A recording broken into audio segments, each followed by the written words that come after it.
টাঙ্গাইলের জেলা বিএনপি কর্তৃক আয়োজিত এক বিশাল সমাবেশের আয়োজন করা হয়।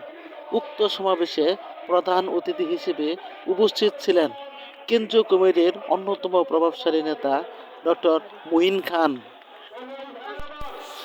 বিশেষ অতিথি হিসেবে উপস্থিত ছিলেন গোপালপুরের কৃতি সন্তান কেন্দ্রীয় কমিটির অন্যতম সদস্য সুলতান সালাউদ্দিন টুকু।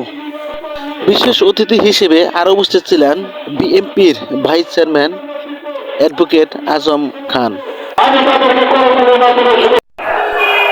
উক্ত সমাবেশে টাঙ্গাইল জেলার বিভিন্ন উপজেলা থেকে দলে দলে হাজারো হাজারো নেতাকর্মী উপস্থিত হয় এই পৌর উদ্যানে এবং পৌর উদ্যান জনসমুদ্রে পরিণত হয়।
ইতিমধ্যে কালীঘাটের উপজেলা বিএনপির সংগ্রামী সভাপতি নজরুল ইসলাম সভা সাধারণ সম্পাদক